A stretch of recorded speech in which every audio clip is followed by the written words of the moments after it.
Salam-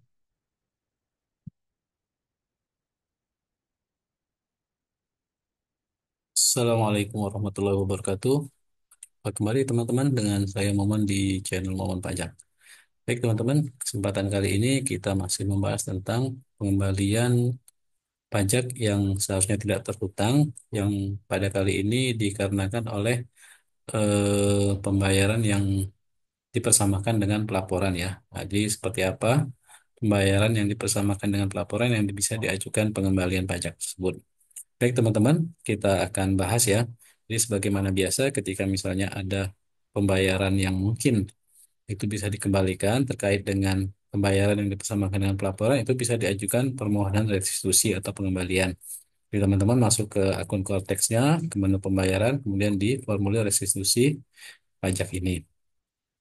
Nah, asalnya teman-teman cara penyampaiannya ya pertama bisa melalui online ya di aplikasi Cortex ini ya, ataupun secara langsung atau bisa juga melalui pos. Nah, kemudian alasannya apa? Ya, alasannya nanti kalau ini ya terkait dengan yang di bagian C ya, teman-teman, permohonan pengembalian kelebihan pembayaran pajak yang seharusnya tidak terhutang terkait dengan pembayaran yang dipersamakan dengan pelaporan ya. Jadi seperti apa nanti bisa kita lihat. Nah, kemudian yang berikutnya teman-teman yang perlu diperhatikan bahwasanya jika kita akan mengajukan permohonan pengembalian karena terkait dengan pembayaran yang dipersamakan dengan pelaporan ini, maka teman-teman atau wajib pajak itu harus memiliki rekening bank ya, data rekening banknya di profil wajib pajaknya di Kotex ya. Jika belum ada data rekening banknya, ya maka mau tidak mau teman-teman harus melakukan update atau melakukan pengisian data rekening bank tersebut nanti di menu perubahan data ya silahkan diajukan.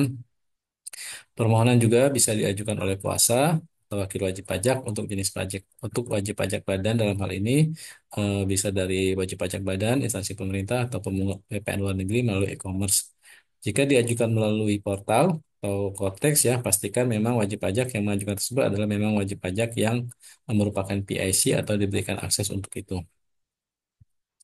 Nah, berikutnya teman-teman yang perlu teman-teman siapkan ya ketika akan mengajukan permohonan ini, bahwasanya nanti teman-teman wajib melakukan atau membuat perhitungan pajak yang seharusnya tidak terhutang ya. Jadi ini mungkin tidak ada bahan bakunya, tapi intinya teman-teman buat semacam surat permohonan lah katakanlah seperti itu, di mana di surat permohonan itu nanti teman-teman lampirkan atau upload di mana di situ juga tercantum atau tertuang nilai pajak yang seharusnya tidak terhutang tersebut. Jadi ibaratnya ya dibuat saja perhitungannya yang menunjukkan bahwa memang itu seharusnya bukan merupakan pembayaran pajak yang tidak terhutang dan bisa diajukan pengembalian. Jadi jangan lupa dilapisi surat kuasa dalam hal diwakili tadi dan lampiran lainnya yang mendukung ya, yang mendukung permohonan teman-teman. Jadi fleksibel nih. Nah, berikutnya teman-teman, ini adalah salah satu contoh atau langkah-langkah ketika teman-teman ingin melakukan update nomor rekening di Cortex ya.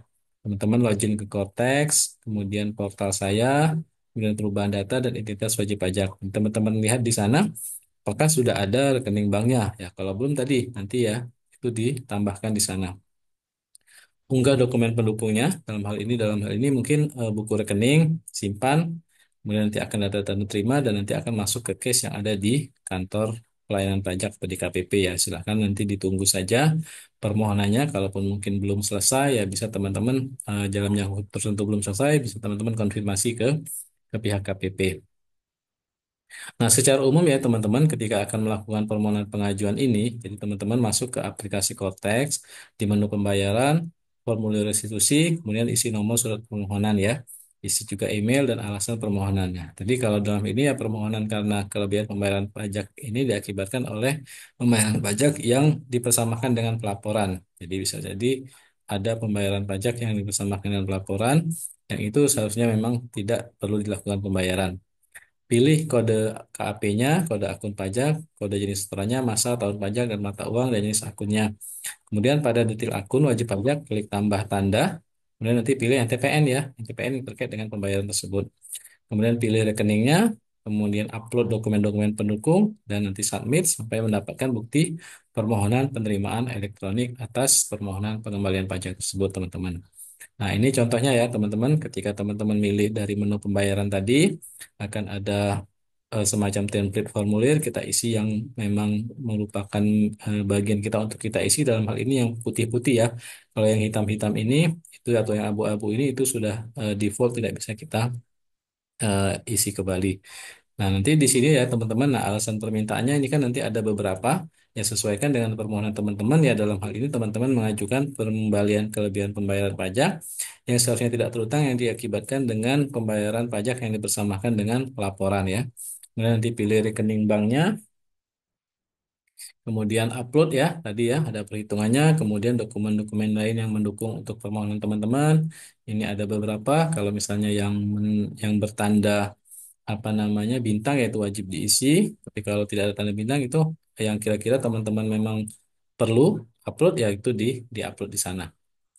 Seperti itu teman-teman. Kemudian nanti ada tambah data ya, tambah data di sini baru nanti kita diminta untuk memilih NTPN yang terkait dengan pembayaran yang dipersamakan dengan pelaporan tersebut ya. Seperti itu teman-teman. Nah, apa saja nih pembayaran yang dipersamakan dengan pelaporan tersebut ya? Jadi teman-teman, untuk pengajuan pengembalian kelebihan pembayaran pajak yang seharusnya tidak terhutang yang terkait dengan pembayaran yang dipersamakan dengan pelaporan ini, jadi beberapa hal itu untuk mengajukan terkait dengan pelaporan melalui pembayaran. Contohnya PPh pasal 25 ya. Dalam hal ini baik dilakukan oleh badan ataupun orang pribadi atau PPh oleh UMKM, itu bisa diajukan ya teman-teman. Karena memang atas pembayaran ini itu sama dengan kita melakukan pelaporan.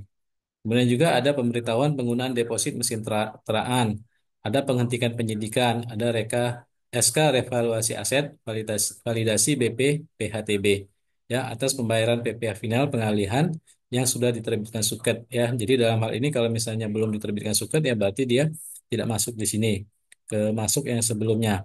Nah, tetapi kalau misalnya dia sudah diterbitkan suket, ya dia berarti masuknya yang bersamakan dengan pelaporan ya, seperti itu teman-teman.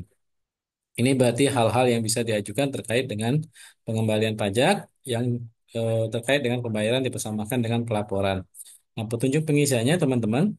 Jadi kalau misalnya nanti di KAP-nya kita pilih kode akun pajaknya ya, sesuaikan dengan bukti tanda terima atau bukti pembayaran ya, itu biasanya terlihat di sana.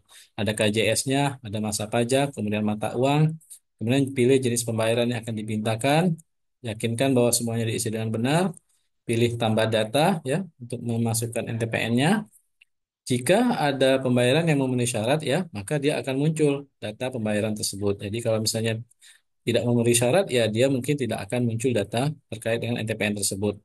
Nah, contohnya di sini ada pembayaran pasal 25 orang pribadi masa Januari yang memenuhi syarat untuk diajukan. Jadi ketika dia memilih hal pengembalian terkait dengan pembayaran yang dipersamakan dengan pelaporan, dia pilih kode jenis setorannya, masanya, kode jenis setoran, maka akun pajak, masanya, nilai mata uang, kemudian jenis akun wajib pajaknya, kewajiban wajib pajak lain, jenis detailnya, pelaporan melalui pembayaran, maka itu akan muncul nanti pembayaran pembayaran yang sudah dilakukan terkait dengan pembayaran yang dipersamakan dengan pelaporan tersebut.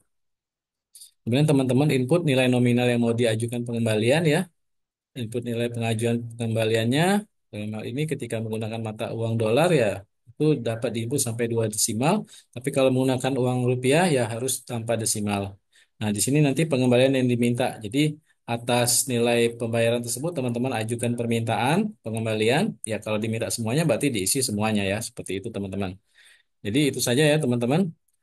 Proses pengajuan pengembalian yang seharusnya tidak terhutang yang diakibatkan oleh pembayaran yang dipersamakan dengan pelaporan ya.